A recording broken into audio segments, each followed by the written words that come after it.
Hi, this is Rick LaPointe with PartTimeTrader.com, Friday, September 3rd.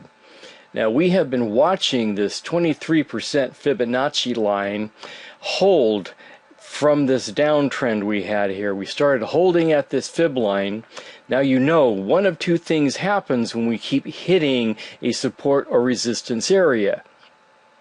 When it keeps knocking on the door, sooner or later it's going to give up, or someone's going to open the door. In this case, no one opened the door, so we did not continue down to our June low. Instead, it gave up and decided, well, if we can't go down, then we might as well go up, and that's what we did. Now, when we did that, the interesting thing that happened is we didn't fool around too much about it. We went straight up to the 50-day moving average and halted there. That was our first test of the 50. From that point, we had to make the decision, is this a retest of the downtrend, or are we going to break out? Well, the very next day, of course, we had our answer. We did get our breakout. It wasn't much of one, so the market kind of sat there a little bit.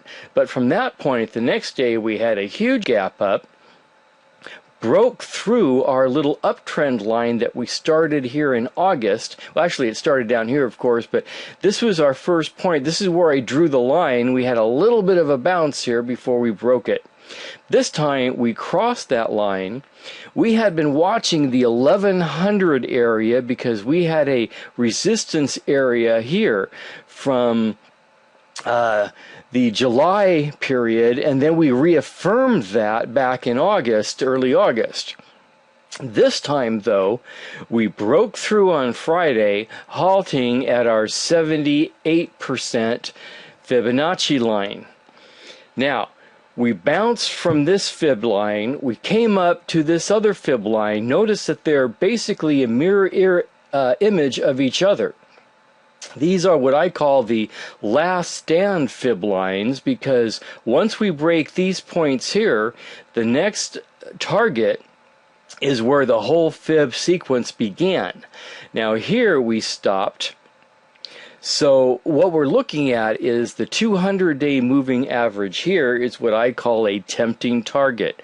We are very close to that.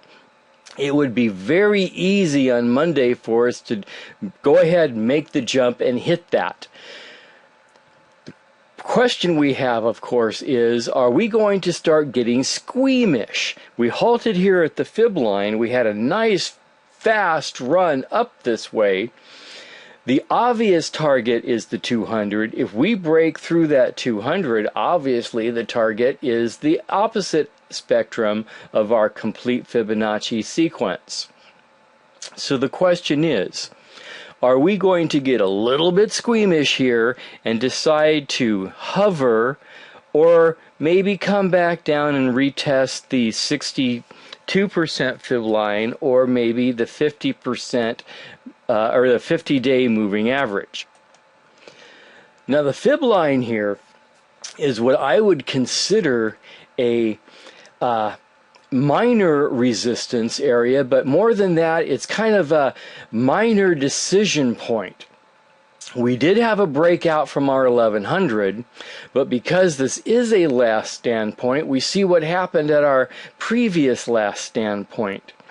Now, we've gone ahead and made the jump from our 50-day. Our 200 target is looming ahead, but now we have to really start. It's getting serious at this point, okay? The 200-day moving average, of course, is a very important line for us to consider. Above the 200-day is considered a bull market. Below the 200-day is considered a bear market. Now, even if price did break above the 200-day moving average, we still have the 50-day, which is below the 200. So technically speaking, this is our real roadmap, line in the sand area of what constitutes a bull or a bear market. If price cannot get above this 200-day, well then obviously the 200 is not, or the 50 is not going to be able to pull up above that as well. We really need this 50-day moving average to come up above the 200 to give us a solid footing into bull market territory. This is the kind of decision making that's going to occur on Monday. Do we go ahead and make a run for it, or are we going to get a little bit timid for a little bit here? That's our question for Monday. This is Rick LaPointe with PartTimeTrader.com.